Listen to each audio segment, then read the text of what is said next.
তো hello guys, কেমন আছেন সবাই? তো আশা করি সবাই অনেক ভালো আছেন। তো আজকে আমি আপনাদেরকে শেখাবো আপনাদের যে জিমেইল অ্যাকাউন্টটি থাকে, গুগল অ্যাকাউন্টটি, সেই অ্যাকাউন্টটি কিভাবে আপনারা নিরাপত্তা রাখবেন এবং সেফ রাখবেন।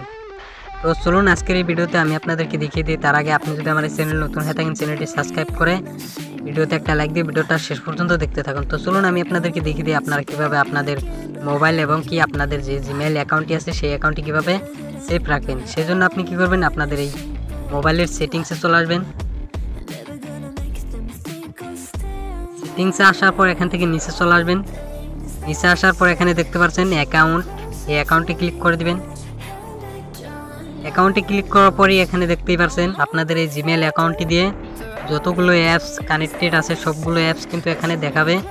তো আপনাদের মোবাইলে, অনেকের মোবাইলে কিন্তু থার্ড পার্টি অ্যাপ্লিকেশন থাকে, সেগুলো আপনি ডিলিট করে দেওয়ার পরেও কিন্তু এখানে দেখতে পারবেন। আপনাদের সেই জিমেইলটি দিয়ে লগ ইন করার পরেও কিন্তু সেই অ্যাপ্লিকেশনটা এখানে দেখতে পারবেন। তো সেই অ্যাপ্লিকেশনটার মাধ্যমে কিন্তু আপনার জিমেইলটি সাসপেন্ড করে দিতে পারে এবং কি ডিলিটও হয়ে যেতে পারে। তো সেই জন্য আপনি কি করবেন, আপনার যদি মনে হয় যে এখান থেকে আপনার এই অ্যাপসটার কোনো প্রয়োজন নেই, সেজন্য আপনি কি করবেন, এই অ্যাপসটার উপরে ক্লিক করে দেবেন। অ্যাপসটার উপরে ক্লিক করার পর এখানে দেখতে পাচ্ছেন রিমুভ অ্যাকাউন্ট, জাস্ট এখানে একটি ক্লিক করে দিবেন। ক্লিক করার পর আবার এখানে রিমুভ অ্যাকাউন্টে ক্লিক করে দিবেন। রিমুভ অ্যাকাউন্টে ক্লিক করার পরে কিন্তু এখানে আর এই অ্যাপসটি দেখতে পারবেন না, রিমুভ হয়ে যাবে। তো আপনাদের মোবাইলে কিন্তু অনেকের মোবাইলে থার্ড পার্টি অ্যাপ্লিকেশন থেকে থাকে, সেগুলোর মাধ্যমে কিন্তু আপনার জিমেইলের ক্ষতি হতে পারে।